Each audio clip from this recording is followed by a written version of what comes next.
Hello guys, अस्सलाम वालेकुम। Welcome back to the tech room. आज की वीडियो विंडो 10 के बारे में होने वाली है, क्योंकि आप लोग जानते ही हैं कि विंडोज 8 और विंडोज 7 का ज़माना आ गया और ज़्यादातर लोग विंडो 10 पर ही हैं। तो आज की वीडियो में हम बताएंगे कि कैसे अपनी विंडो 10 को फास्टर किया जाए और उसका बूट टाइम रिड्यूस किया जाए। क्योंकि हम देखा होगा कि कभी आप कोई ऐप चलाते हैं तो वो नॉट रिस्पॉन्डिंग आ रहा होता है, आपकी सर्विस नहीं चल रही होती और ये सब चीज़ें, और आपका सिस्टम लैग कर रहा होता है। तो हम देखेंगे कैसे अपने सिस्टम को फास्ट किया जाए और विंडो 10 को बेहतर किया जाए। तो आए वीडियो शुरू करते हैं। और वीडियो के एंड में मैं आपको एक बोनस पॉइंट के बारे में भी बताऊंगा जो आपके लिए बहुत ही ज़्यादा यूज़फुल रहेगा, इसलिए वीडियो को एंड तक ज़रूर देखें। तो वीडियो शुरू करने से पहले मैं आपको एक बूस्टर शॉट के बारे में बताऊंगा कि अपने विंडो को रॉकेट मोड में कैसे डालें। आपने परफॉर्मेंस पावर प्लान के बारे में तो सुना ही होगा, अल्ट्रा पावर प्लान के बारे में मैं आपको बताऊँगा। तो सबसे पहले आपने सर्च में जाना है, वहाँ पर पावर सेल या विंडो पावर सेल टाइप करेंगे और उसे रन एज एडमिनिस्ट्रेटर करेंगे और कुछ इस तरह का इंटरफेस शो हो जाएगा। यहाँ पे आपने System32 के आगे एक कमांड पेस्ट करनी है जो मैं आपको डिस्क्रिप्शन में दे दूंगा। उसे कॉपी करें और Ctrl+V या राइट क्लिक करके उसे यहाँ पेस्ट कर दें और फिर एंटर दबाएं। एंटर दबाने से आपका PC ultra power plan setting on कर देगा और देखें आपकी अल्टीमेट परफॉर्मेंस ऑन हो चुकी है। और अब इसे क्लोज कर देंगे और फिर सर्च बॉक्स में जाएंगे, वहाँ पर टाइप करेंगे कंट्रोल पैनल और उसे ऑन कर देंगे। कंट्रोल पैनल में जाने के बाद पहले हम कैटेगरी में आ जाएंगे, वहाँ पे लार्ज आइकन होना ज़रूरी है। अगर आपका कुछ इस तरह का इंटरफेस है तो उसे लार्ज आइकन में कन्वर्ट कर दें। लार्ज आइकन में जाने के बाद पावर ऑप्शन में जाएंगे, वहाँ पे आपको अल्टीमेट परफॉर्मेंस दिख रहा होगा। अगर कुछ इस तरह का है तो शो एडिशनल सेटिंग में जाएं और अल्टीमेट परफॉर्मेंस ऑन कर दें। अब आपका पीसी अल्टीमेट परफॉर्मेंस में आ चुका है और इसे भी क्लोज कर देंगे और अब वीडियो शुरू करते हैं। तो हमारा पहला स्टेप है बैकग्राउंड ऐप्स एंड सर्विसेज। तो दोस्तों, कुछ ऐप्स एंड सर्विसेज हर वक्त हमारे बैकग्राउंड में चलते रहते हैं और हमारे सिस्टम को लैग करते रहते हैं और सीपीयू यूजेज बढ़ाते रहते हैं। और यकीन जानिए, इनका कोई काम नहीं कि ये सिस्टम के बैकग्राउंड में चलते रहें और इनकी वजह से हमारा सिस्टम लैग होता है और हमारे ऐप्स नॉट रिस्पॉन्डिंग होते हैं। तो हमारा सिस्टम हमें रिस्पॉन्ड करने की बजाय इनको रिस्पॉन्ड करता रहता है, तो इसलिए इनका बंद होना नहायत ही ज़रूरी है। तो चलें पहली फुर्सत में इनको बंद करते हैं। तो अपना माउस नीचे टास्क बार में ले जाएंगे और टास्क मैनेजर को क्लिक करेंगे तो कुछ इस तरह का पॉपअप शो होगा। स्टार्टअप बार में जाएंगे और ये सब वो फजूल ऐप्स हैं जो बैकग्राउंड में चलते रहते हैं और आपके सिस्टम को ख़राब करते हैं, तो इनको एक एक करके डिसेबल करते हैं। अगर आप किसी को डिसेबल नहीं करना चाहते तो इट्स अप टू यू, लेकिन अगर आप इन सब को डिसेबल कर भी देंगे तो आपके सिस्टम को रत्ती बराबर फ़र्क नहीं पड़ेगा। तो मैं तो सबको डिसेबल कर रहा हूँ। और ये विंडो डिफेंडर आपको नज़र आ रहा होगा, मैं इसको अनेबल ही रहने दूंगा क्योंकि ये हमारा सिस्टम का अकलौता एंटीवायरस है और इसका चलते रहना सिस्टम के लिए अच्छा है। तो इसे ऑन रहने देते हैं और इसे क्लोज़ करते हैं। तो अब है बैकग्राउंड सर्विसेज की बारी। तो स्टार्ट मेन्यू में जाएंगे, सेटिंग में जाएंगे और यहाँ पे आपको एक प्राइवेसी टैब दिख रहा होगा, इसमें जाएंगे और यहाँ पे वो सर्विसेज ऑफ़ करना शुरू करते हैं। जनरल के अंदर देखें कितनी सारी सर्विसेज ऑफ़ हैं, ये बैकग्राउंड में चलती रहती हैं और आपके सिस्टम की यूजेज बढ़ाती रहती हैं। तो एक एक करके इन्हें ऑफ़ कर देते हैं। स्पीच में जाएंगे, इसको भी ऑफ़ कर देंगे, इसका भी कोई काम नहीं। तीसरे टैब में जाएंगे, इसको भी ऑफ़ कर देंगे, इसका भी कोई काम नहीं। अब लोकेशन के टैब में जाते हैं, मैंने तो इसे ऑफ़ किया हुआ है, आप भी ऑफ़ कर दें। कैमरे में जाएंगे, कैमरा मैंने भी ऑफ़ रखा हुआ है क्योंकि मेरे पास पीसी है। अगर आपके पास लैपटॉप है तो आप बस कैमरे को ऑन रहने दें, बाकी सबको ऑफ़ कर दें। मैं एक एक करके सबको ऑफ़ कर देता हूँ। अगर आप किसी ऐप को ऑफ़ नहीं करना चाहते तो आपकी मर्ज़ी है, लेकिन मेरे पास तो पीसी है, इसलिए मैं ऊपर से एक ही ऑप्शन से सब ऐप्स को ऑफ़ कर दूँगा। अब माइक्रोफोन टैब में जाएंगे, मैंने भी माइक्रोफोन को ऑफ़ रखा हुआ है, आप भी माइक्रोफोन को ऑफ़ कर दें क्योंकि इसकी भी मुझे कोई ज़रूरत नहीं है। अगर आपको ज़रूरत है तो आप ऑन रहने दें। वॉइस एक्टिवेशन में जाएंगे, इसको भी ऑफ़ रखेंगे। नोटिफिकेशन को अगर आप ऑन रखना चाहते हैं तो ऑन रख दें, मुझे इसकी कोई ज़रूरत नहीं है, मैं इसको ऑफ़ कर दूँगा क्योंकि ये भी बैकग्राउंड में चलते रहते हैं और हमारी सिस्टम को लैग करते रहते हैं। अकाउंट इन्फॉर्मेशन में जाएंगे, इसको ऑफ़ कर देंगे क्योंकि ये प्राइवेसी लीक का बायस बन सकती है। कॉन्टैक्ट्स में जाएंगे, ये मोबाइल फ़ोन तो है नहीं जो हमें इसकी ज़रूरत हो, इसको मैं ऑफ़ कर दूँगा, आप भी ऑफ़ कर दें। इसके बाद कैलेंडर टैब में जाएंगे, मुझे तो कैलेंडर की कोई ज़रूरत नहीं। अगर आपको कैलेंडर की ज़रूरत है तो आप इसे ऑन रहने दें, मैं तो ऑफ़ कर दूंगा और मेरा मशवरा है आप भी ऑफ़ कर दें। इसके बाद हम फ़ोन कॉल्स में जाएंगे, क्योंकि हमने कॉन्टैक्ट्स तो वैसे ऑफ़ किए हैं, फ़ोन कॉल्स भी ऑफ़ ही कर देते हैं, कॉल हिस्ट्री भी ऑफ़ कर देंगे। उसके बाद ईमेल्स में जाएंगे, मैं ईमेल्स को ऑन रखूँगा क्योंकि हमें ऐप्स में ईमेल एक्सेस की ज़रूरत होती है। अगर आप ऑफ़ करना चाहते हैं तो कर दें। टास्क भी ऑफ़ कर देंगे क्योंकि हमें किसी ऐप को टास्क की देने की ज़रूरत है ही नहीं, ऑफ़ रख दें। मैसेजिंग में ऑफ़ कर देंगे। अब हम आएंगे अदर डिवाइसेस में, इसको भी ऑफ़ कर देंगे क्योंकि ये ब्लूटूथ वगैरह कनेक्ट करने के लिए यूज़ होती है। अगर आपके पास लैपटॉप है तो ऑन रहने दें, पीसी होने की वजह से मैं ब्लूटूथ कनेक्ट नहीं कर सकता, इसलिए मैं ऑफ़ ही रखूँगा। अब बैकग्राउंड ऐप्स में आते हैं, ये उसी तरह के बैकग्राउंड ऐप्स हैं जैसे हमने टास्क मैनेजर में ऑफ़ किए थे। मैं तो एक ही क्लिक से ऑफ़ कर दूँगा। लेकिन अगर कुछ ऐप जैसे कि विंडो डिफेंडर वगैरह हो गया, आप इसे ऑन रखना चाहते हैं तो खुद ऑन रख सकते हैं, वरना आप एक ही क्लिक से सब ऐप ऑफ कर सकते हैं। लेकिन अगर आप चाहते हैं कुछ ऐप्स ऑन रहें और कुछ ऑफ, तो खुद आपकी मर्जी। अब चलते हैं ऐप डायग्नोस्टिक पे, इसको भी ऑफ कर देंगे क्योंकि हम नहीं चाहते कि माइक्रोसॉफ्ट को रिपोर्ट भेजा रहा है हमारे पीछे पीछे। डॉक्यूमेंट्स भी ऑफ कर देंगे, पिक्चर्स भी ऑफ कर देंगे, वीडियोस भी ऑफ कर देंगे। इसका मतलब आप कोई भी ऐप वीडियो, डॉक्यूमेंट्स और पिक्चर एक्सेस नहीं कर सकता। लेकिन अगर आप इन्हें ऑन रखना चाहते हैं, जैसे कि किसी ऐप को कभी कभी डॉक्यूमेंट्स एक्सेस करने की जरूरत पड़ जाती है, तो इसे ऑन रखें और विंडो को क्लोज कर देते हैं और हमारा स्टेप नंबर 1 कंप्लीट। तो वीडियो का दूसरा स्टेप है डिफ्रैगमेंटेशन एंड ऑप्टिमाइजेशन। तो इससे पहले हम डिस्क को थोड़ा प्रिपेयर कर लेते हैं। तो स्टार्ट में जाएंगे, डिस्क पीसी को क्लिक करेंगे, तो देखें सी ड्राइव पूरी रेड हुई हुई है। इसकी प्रॉपर्टीज़ में जाएंगे और आपको यहाँ जनरल के नीचे डिस्क क्लीनअप का ऑप्शन नजर आएगा, इसे क्लिक करेंगे तो कुछ इस तरह का इंटरफेस आपको शो होगा।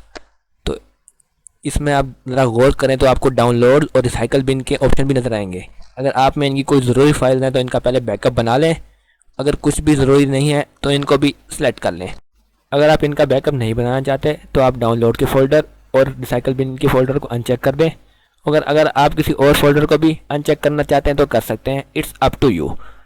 ये सारी वो फाइल है जो आपके किसी काम की नहीं, तो इनको डिलीट कर देंगे। इनको ओके करते हैं और डिस्क को क्लीन अप होने देते हैं। अब हमारी डिस्क क्लीन अप हो चुकी है, तो इसको विंडो को क्लोज करते हैं और अब हमारी डिस्क डिफ्रैगमेंटेशन एंड ऑप्टिमाइजेशन के लिए बिल्कुल तैयार है। तो सर्च बॉक्स में जाएंगे, वहाँ पर टाइप करेंगे डिफ्रैगमेंट एंड ऑप्टिमाइज, तो कुछ इस तरह का ऐप शो होने लग जाएगा। इस ऐप को क्लिक कर देते हैं और कुछ इस तरह का इंटरफेस शो होगा। लेकिन यहाँ पे एक बात का ध्यान रखिएगा कि अगर आपके पास हार्ड ड्राइव यानी HDD है तो ही इसका इस्तेमाल करें, लेकिन अगर आपके पास SSD लगी हुई है तो इसका इस्तेमाल ना करें, क्योंकि ये आपकी डिस्क को तेज़ करने के बजाय और स्लो कर देगा और SSD का बेड़ा गर्क हो जाएगा। तो इसलिए ध्यान रखें कि आपके पास HDD लगी हो, ना कि SSD। तो हम ऑप्टिमाइज ऑल को क्लिक करेंगे ताकि हमारा काम शुरू हो सके। ऑप्टिमाइज ऑल किया और अब हमारी डिफ्रैगमेंटेशन शुरू हो चुकी है, तो इसे डिफ्रैगमेंट होने देते हैं। तो अब मैं आपको बता दूं कि डिफ्रैगमेंटेशन से होगा क्या। तो जब भी हम किसी डिस्क में कोई फाइल रिमूव करते हैं या किसी और डिस्क में मूव कर देते हैं, तो हमारी डिस्क को ऐसा लगता है कि उस फाइल के कुछ फ्रैगमेंट्स या कंपोनेंट्स या एक्सटेंशन अभी वहीं मौजूद हैं, तो हमारी डिस्क उनकी जगह बनाई रखती है। लेकिन ऐसा हरगिज़ नहीं होता। तो जब हम ऑप्टिमाइजेशन करते हैं डिस्क की, तो वो फ्रैगमेंट्स रिमूव हो जाते हैं और हमारा डाटा यूनाइट हो जाता है और हमारी डिस्क फास्टर वर्क करती है और हमारा स्टेप 2 कंप्लीट हुआ। तो हमारा स्टेप नंबर 3 है परफॉर्मेंस एंड पेजिंग फाइल। तो आपने कभी देखा होगा कि जब आप कोई ऐप चलाते हैं तो सिस्टम लैग करने लग जाता है, ये ऐप नॉट रिस्पॉन्डिंग हो रहा होता है। तो इसकी वजह रैम की कमी होती है कि वो ऐप लोड नहीं हो पा रहा होता। तो अब हम अपनी रैम बढ़ाएंगे सिस्टम के अंदर रहते हुए और कोई भी रैम लगाए बगैर। तो अब हम अपनी वर्चुअल मेमोरी बढ़ाएंगे। पहले स्टार्ट में जाएंगे, डिस्क पीसी में जाएंगे, इसकी प्रॉपर्टीज़ में जाएंगे, तो कंट्रोल पैनल का इंटरफेस शो होगा। तो हम एडवांस सिस्टम सेटिंग का एक टैब दिख रहा होगा, इसे क्लिक करेंगे तो कुछ इस तरह का पॉपअप शो हो जाएगा। तो एडवांस टैब को क्लिक करेंगे, इसमें आपको एक परफॉर्मेंस का बार नज़र आ रहा होगा, तो इस परफॉर्मेंस बार की सेटिंग को क्लिक करेंगे। सेटिंग में जाने के बाद आपको कुछ इस तरह का इंटरफेस शो होगा। आपके पास पहले से adjust for best appearance show हुआ होगा, तो आपने एडजस्ट फॉर बेस्ट परफॉर्मेंस को क्लिक कर देना है। और अगर आप किसी सेटिंग को सिलेक्ट रखना चाहते हैं तो उसे चेक कर दें, अगर नहीं रखना चाहते तो अनचेक ही रहने दें। उसके बाद इसको अप्लाई कर देंगे। इसके बाद हम एडवांस बार में जाएंगे और वहाँ पर आपको वर्चुअल मेमोरी का एक बार नज़र आ रहा होगा, चेंज को क्लिक करेंगे तो वहाँ पे ऑटोमेटिकली पेजिंग फाइल होगा, इसे अनचेक कर देंगे और कस्टम साइज़ को क्लिक कर देंगे। कस्टम साइज़ में जाने के बाद अपने हिसाब से मेमोरी सेट करेंगे। देख सकते हैं मेरे पास 2000 से कुछ ज़्यादा स्पेस अवेलेबल है, इसलिए मैं 200 से लेकर 1000 MB तक वर्चुअल मेमोरी सेट कर देता हूँ। अगर आपके पास ज़्यादा स्पेस अवेलेबल है तो आप ज़्यादा भी सेट कर सकते हैं। इसके बाद मैं डी में जाऊँगा और इसको भी कस्टम कर देता हूँ। तो इसमें मेरे पास कुछ 60 GB स्पेस अवेलेबल है, तो इसलिए मैं इसमें 1000 MB से लेकर तकरीबन 10,000 MB तक सेट कर देता हूँ। अगर आपके पास कुछ ज़्यादा या कम स्पेस अवेलेबल है तो आप अपने हिसाब से एडजस्ट कर सकते हैं। सेट कर देता हूँ और ओके करेंगे, अप्लाई पे क्लिक करेंगे और ये सिस्टम रिस्टार्ट मांग रहा है। तो एक बात याद रखिएगा कि सिस्टम रिस्टार्ट ज़रूर करना है, वरना आपकी सेटिंग अफेक्ट में नहीं आएंगी, इसलिए सिस्टम रिस्टार्ट ज़रूर करें। और हमारा स्टेप कंप्लीट हुआ। हमारा 4th स्टेप है डिस्क क्लीनअप। तो देखें हमारी विंडो ड्राइव बिल्कुल फुल हुई है, जिसकी वजह से हमारी विंडो अच्छी परफॉर्मेंस नहीं दे पा रही। तो इसको क्लीनअप करते हैं। सबसे पहले रन बॉक्स निकालेंगे। रन बॉक्स निकालने के लिए आप स्टार्ट मेन्यू पे राइट क्लिक कर सकते हैं या Windows+R भी दबा सकते हैं, तो इस तरह का रन बॉक्स शो होगा। तो इसमें आपने सबसे पहले टेम्पररी लिखना है। टेम्पररी का मिनिमम फॉर्म TEMP। तो कुछ इस तरह का इंटरफेस शो होगा। इस फोल्डर में जितने भी फाइल्स हैं वो बिल्कुल फजूल हैं और हमारी डिस्क ले रही हैं। कभी कभी तो ये 1 या 2 या 3 GB तक हो जाती हैं, तो इन सबको डिलीट कर देंगे। जो फाइल डिलीट ना हो तो उन्हें स्किप कर दीजिएगा, क्योंकि ये अभी हमारे सिस्टम में रन हो रही होती हैं। इसे क्लोज कर देंगे, दोबारा से रन बॉक्स निकालेंगे उसी तरीके से। इस दफ़ा टेम्पररी लिखेंगे, लेकिन टेम्पररी से पहले और टेम्पररी के बाद परसेंटेज का साइन डालेंगे कुछ इस तरह से। तो इसे ओके कर देते हैं, तो कुछ इस तरह का फोल्डर आ जाएगा। तो इसमें जितने भी फाइल्स हैं वो सब भी बिल्कुल फजूल हैं, तो इन्हें भी बिल्कुल डिलीट कर देते हैं। डिलीट करने के लिए Ctrl+A दबाएं तो ये सिलेक्ट ऑल हो जाएंगी, और डेल का बटन दबाएं तो ऑटोमेटिकली सब डिलीट हो जाएगा। तो जो फाइल्स डिलीट ना हो उन्हें स्किप कर दें, क्योंकि ये फाइल सिस्टम में ओपन होती हैं और इनका कोई फ़ायदा नहीं। आप फिर स्टार्ट मेन्यू में जाएंगे, स्टार्ट मेन्यू में सेटिंग को क्लिक करेंगे। सेटिंग ऑन होने के बाद सबसे पहला टैब आपको सिस्टम का नज़र आ रहा होगा, इसे क्लिक कर दें। सिस्टम में जाने के बाद 6th नंबर पर स्टोरेज का बार नज़र आ रहा होगा, इसे क्लिक करें। इसमें आप देखेंगे स्टोरेज आ रही होगी आपकी ड्राइव्स की। शो मोड डिटेल्स को क्लिक करेंगे। इसमें आपको 4th नंबर पर टेम्पररी फाइल्स नज़र आ रहा होगा, इसे टेम्पररी फाइल्स को क्लिक कर दें। तो इसमें आपकी सब फजूल फाइल्स शो हो रही हैं और विंडो की प्रीवियस अपडेट्स भी पड़ी हुई हैं जो एज अ बैकअप हैं। इसमें रिसाइकल बिन और डाउनलोड का फोल्डर भी है। अगर रिसाइकल बिन और डाउनलोड में कुछ है तो इसे अनचेक कर दें, वरना चेक रहने दें, क्योंकि मेरे रिसाइकल बिन और डाउनलोड में फजूल चीज़ें ही हैं, तो मैं भी इन्हें चेक ही रहने देता हूँ। और अगर आप किसी और को भी अनचेक करना चाहते हैं तो अनचेक कर दें। मैं सबको चेक करने के बाद रिमूव के ऑप्शन को क्लिक कर दूंगा और इन सबको रिमूव होने दूंगा। थोड़ी देर बाद ये रिमूव हो जाएंगी। देखें यहाँ पे विंडो अपडेट में 2 GB से भी ऊपर की फाइल्स पड़ी हुई हैं, तो देखें ये कितनी स्पेस घेर रही थी, तो ये रिमूव हो चुकी हैं। और अब सेटिंग को क्लोज कर देते हैं।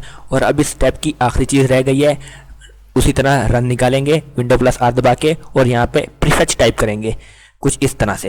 प्रीफेच टाइप करने के बाद ओके करेंगे और कुछ इस तरह का फोल्डर आ जाएगा।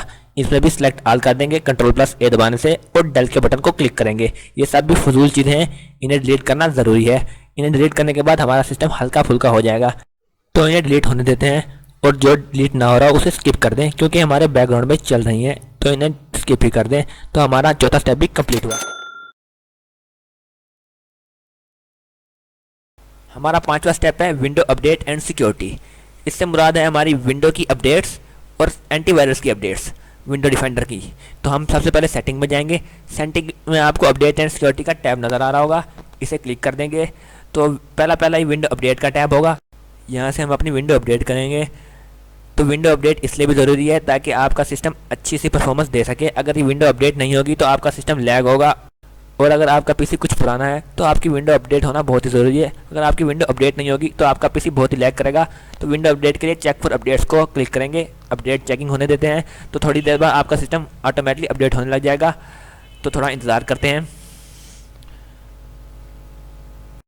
तो आपकी विंडो अपडेट होना शुरू हो गई है, आप देख सकते हैं।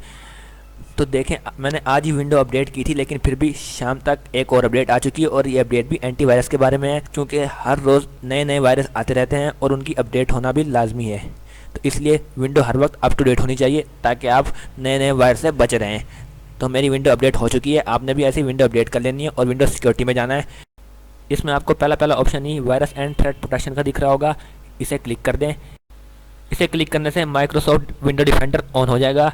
यहाँ पे आप स्कैन ऑप्शन को क्लिक करेंगे और अपने मुताबिक कोई भी स्कैन सेलेक्ट कर लेंगे। मैं क्विक स्कैन सेलेक्ट करूँगा और स्कैन नाउ के ऑप्शन को क्लिक कर दूँगा, और आपका सिस्टम स्कैन होने लग जाएगा। और अगर कोई भी वायरस होगा तो फ़ौरन पकड़ा जाएगा। स्कैन मुकम्मल होने के बाद अगर आपके पास कोई वायरस होगा तो शो होगा। मेरे पास कोई वायरस नहीं है, इसलिए 0 थ्रेट शो हो रहा है। अगर आपके पास कोई वायरस होगा तो आप उसे यहाँ से डिलीट कर सकते हैं, वरना ये ऑटोमेटिकली डिलीट कर देगा। विंडो क्लोज करते हैं। इस तरह हमारा 5वां स्टेप भी कंप्लीट हुआ, और ये हमारा आखिरी स्टेप भी था। तो अब हमारे सारे स्टेप मुकम्मल हो चुके हैं, और यकीन अब आपका सिस्टम पहले से बहुत ज़्यादा फास्ट हो चुका होगा। और अब हम आपको उस बोनस पॉइंट के बारे में बताने वाले हैं जिसके बारे में मैंने आपको वीडियो के शुरू में बताया था। तो चलें बोनस पॉइंट की तरफ चलते हैं। हमारा बोनस पॉइंट एक ऐप के बारे में है जिसका नाम एडवांस सिस्टम केयर है, जो कि आपको इस वक्त डेस्कटॉप पे शो हो रहा है। ये एक थर्ड पार्टी ऐप है जिसको डाउनलोड करने का लिंक आपको डिस्क्रिप्शन में मिल जाएगा, और ये बिल्कुल फ्री टू डाउनलोड है। इसे ओपन कर लेते हैं। ओपन कर लेने के बाद कुछ इस तरह का इंटरफेस शो होगा, और आपको फर्स्ट पेज पे ही स्कैन का ऑप्शन शो हो रहा होगा। और ये सारे वो पॉइंट्स हैं जो ये ऐप कवर करता है। अगर आप ज़रा गौर करें तो इसमें से बहुत से वही पॉइंट्स हैं जो हमने अपनी वीडियो में कवर किए हैं। मिसाल के तौर पर system optimisation, junk file clean, privacy clean, registry defragmentation, registry clean और डिस्क चेकअप वगैरह वगैरह। ये सब हम पहले ही कवर कर चुके हैं और ये इस ऐप में ही शो हो रहे हैं, मतलब ये ऐप ऑल इन वन है। तो सिस्टम स्कैन करने से पहले हम इसकी सेटिंग ओपन कर लेते हैं। सेटिंग को क्लिक करने के बाद कुछ इस तरह का इंटरफेस शो होगा। ये सब स्कैनिंग के ऑप्शन हैं। तो सबसे पहले हम अपने हिसाब से कुछ सेटिंग कर लेते हैं। जैसा कि स्पायरवेयर रिमूवल में गए, वहाँ पे skip file larger than 10 MB था, इसे अनचेक कर देते हैं ताकि 10 MB से लार्जर फाइल भी स्कैन हो सकें। और यहाँ पे रजिस्ट्री क्लीन में आ जाते हैं। तो यहाँ पे जिन रजिस्ट्रीज को आप क्लीन करना चाहते हैं उन्हें चेक रहने दें और जिन्हें नहीं करना चाहते उन्हें अनचेक कर दें। प्राइवेसी स्वीप में आप हिस्ट्री, कुकीज़ और डाउनलोड की फाइल्स जो आपके ब्राउज़र में सेव है उन्हें अनचेक कर सकते हैं ताकि उन्हें डिलीट ना करें। सिस्टम ऑप्टिमाइजेशन को छोड़ देंगे और सिक्योरिटी रेजिस्टेंस को भी छोड़ देंगे क्योंकि ये प्रो वर्जन है, आपके पास अवेलेबल नहीं होगा। मैंने प्रो वर्जन अवेलेबल कर रखा है इसलिए मुझे शो हो रहा है। और डिस्क ऑप्टिमाइजेशन में भी आ जाएंगे। यहाँ पे इसका एक ये फ़ायदा है कि अगर आपके पास SSD है तो उसको भी आप ऑप्टिमाइज़ कर सकते हैं क्योंकि इसके लिए यहाँ पे अलग से ऑप्शन है। तो अगर आपके पास HDD है तो उसी को रहने दें, SSD है तो उसे सिलेक्ट कर लें। इसमें भी skip file larger than 1 GB को स्किप कर देंगे ताकि उससे बड़ी फाइल्स को भी चेक कर सके। नीचे auto care, auto clean, auto update show हो रहा है, इन्हें भी छोड़ दें क्योंकि ये आपके किसी काम का नहीं, ये प्रो वर्जन के लिए है। इसे ओके करते हैं और स्कैन को क्लिक करते हैं और देखेंगे स्कैनिंग शुरू हो चुकी है। ये सब कंपोनेंट्स हैं जो स्कैन हो रहे हैं। चलो इन्हें स्कैन होने देते हैं, थोड़ा सा वेट करते हैं। स्कैनिंग कंप्लीट हो चुकी है और देखिए हमने इतनी क्लीनिंग की है, उसके बाद भी 1.4 GB की स्पेस अभी भी फजूल फाइलों से घिरी हुई है। इन्हें भी क्लीन कर देंगे और देखें अगर आपके पास कुछ इंपॉर्टेंट फाइल इसमें सेलेक्ट हो चुकी हैं तो उन्हें अनचेक कर दें, जैसे हिस्ट्री वगैरह, ब्राउज़र की और डाउनलोड्स वगैरह, ये अनचेक कर दें ताकि उन्हें रिमूव ना करें। बाकी सब वैसे का वैसे रहने दें। जंक फाइल्स में भी वैसे का वैसा रहने दें। रजिस्ट्री एंट्रीज़ में अगर आप कुछ अनचेक करना चाहते हैं तो कर दें। मेरे ख्याल से आपको इसमें भी किसी चीज़ को अनचेक करने की ज़रूरत नहीं है। और आगे चलते हैं, सिस्टम ऑप्टिमाइजेशन को भी वैसा का वैसा रहने दें। आउटडेटेड सॉफ्टवेयर में जाते हैं। यहाँ पे जो आपको सॉफ्टवेयर आउटडेटेड दिख रहे हैं उन्हें आपको मैनुअली अपडेट करना पड़ेगा क्योंकि ये खुद से अपडेट नहीं कर सकता। बाकी डिस्क एरर में भी कुछ काम का नहीं, फिक्स के बटन को प्रेस कर दें और इसे ऑटो फिक्स करने दें।